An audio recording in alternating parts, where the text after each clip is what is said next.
এখন বাজে দুপুর 3টে, আর রান্না আমি শেষ করলাম। আর রান্না করতে করতে তো বাড়ির লোকজনদের খাওয়া হয়ে যায়।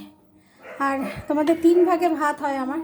এটা হচ্ছে ভাত, আমি, শাশুড়ি, বর এই খাবো। আর এটা হচ্ছে ঘটুদের ভাত হয় প্রেসারে, ঘটু, পুচুন, আমার বেড়ালদের সব ভাত হয়।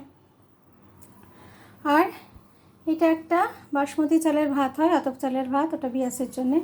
কারণ আমার মেয়ে তো পুরোটাই ভেজ খায়, ও একদমই ননভেজ কিছুই খায় না, এবং চালটাও ও বাসমতি খায়। আচ্ছা, আর আমি এখানে দেখো করেছি ডাল সেদ্ধ। তোমাদের একটু দেখাই, কারণ তোমাদের সাথে শুভ দুপুর শেয়ার করতেই হয়, রান্না শেয়ার না করলে মনটা খারাপ থাকে। এটা করেছি, দেখো ডাল সেদ্ধ করেছি। আমার তো ফোড়ন দিয়ে ডালই ভালো লাগে, কিন্তু ডাল সেদ্ধ আমার বাড়ির সবাই পছন্দ করে, তো এটা করেছি ডাল সেদ্ধ।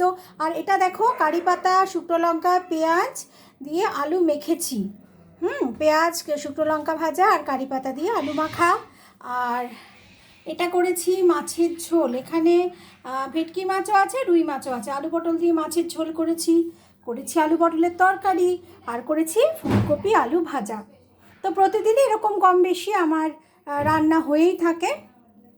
আর বাগানে পরি আর গোলের প্রচণ্ড মারপিট চলছে, তো সবাইকে শুভ দুপুর বলে আমি যাই মারপিটটা ওদের থামিয়ে আসি।